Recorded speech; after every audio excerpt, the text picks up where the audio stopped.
আমি ওয়ার্ড কমিটির সভাপতি, আমার ইচ্ছা হইতেছে আমি বিএনপি ছেড়াইতাম। তার নির্যাতন নিপীড়নের ঠেলা আমার ইচ্ছা খান বালিকা শের পিছনে আমি 15 বছর কই কাটাইলাম।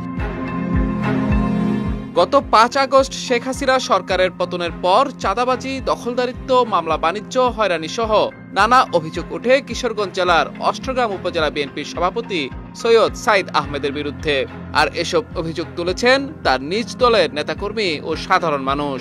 এসব কারণে সাইদ আহমেদকে শোকজের মাধ্যমে সতর্ক করেছে জেলা বিএনপি। তবু থেমে নেই তার নির্যাতন। মনে করুন আমি বিল বললি 8 একর জমির প্রকল্প আনছি মন্ত্রণালয়তে। আজকা 20-40 জন লোক ছাত্র দলেরা গেছে, পরে আমি যে গেলাম তোমরা কিতা আমরা সাহেব ব্যয় ফলাইছি বিএনপি সভাপতি। আর সাহেব ব্যয় ফলাইছি আমার প্রকল্প ফিশারি আমি সরকারে ঋণ দিয়ে আইসি। দেওয়ার পরে ওই উল্লাহ করছে পরে কিছুদিন পরে যখন ডিস্টার্ব করতেছে কিছু মাছ টাছ আনছে, ওই উল্লাহ করছে।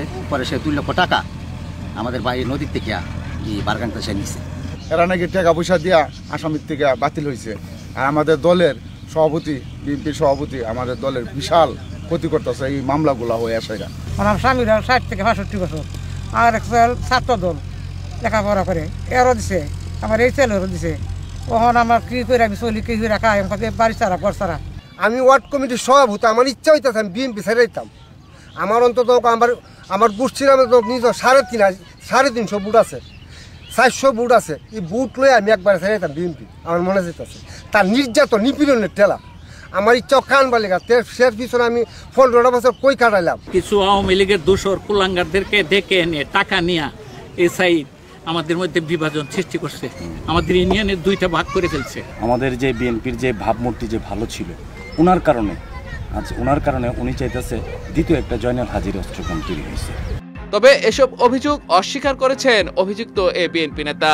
তার দাবি একটি চক্র বিএনপির নাম ব্যবহার করে আবারও পতিত আওয়ামী লীগকে প্রতিষ্ঠিত করতে চায়। এই ব্যাপারে কিছুই জানি না এবং আমি কোনোদিন নদীর পারেও যাই নাই। ড্রেজিং যারা করে এদের সাথে আমার কোনো সম্পর্ক নাই, আমি চিনিও না এদেরকে। সম্পূর্ণ মিথ্যা বানোয়াট। বিগত দিনে যারা আমাদেরকে নির্যাতন নিপীড়ন করেছে তাদের বিরুদ্ধে আমরা মামলা দিয়েছি, তাদেরকে আসামি করেছি। দলের কোনো নেতা কর্মীকে আসামি করা হয় নাই। কোন ইজারাদার বলতে পারবে সৈয়দ সাইদ আহমেদ এতে জড়িত আছে? সম্পূর্ণ একটা চক্রান্ত এবং ষড়যন্ত্রমূলক কাজ করা হয়েছে সৈয়দ সাইদ আহমেদের বিরুদ্ধে। সৈয়দ সাইদ আহমেদকে যদি ভেঙে দেওয়া যায় তাহলে বিএনপির হাত থেকে আপনার ক্ষমতার নেতৃত্বটা নিয়ে আবার পুনরায় আওয়ামী লীগের হাতে নিয়ে দেওয়া যাবে।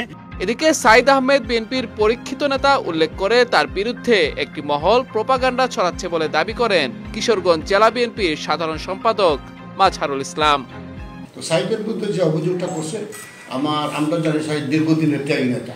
হেওয়া প্রতিপন্ন করার জন্য একটা সুবিধাভোগী একটা চক্র আছে, তারা তোমাকে হেওয়া প্রতিপন্ন করার জন্য চেষ্টা করবে।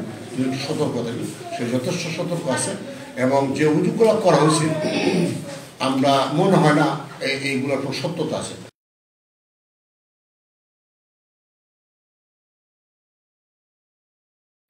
তবে সাইদ আহমেদের বিরুদ্ধে এসব অভিযোগ মিথ্যা হলে প্রকৃত অপরাধীর বিরুদ্ধে শিগগিরই ব্যবস্থা নেবে সংশ্লিষ্টরা, এমনটাই দাবি ভুক্তভোগীদের।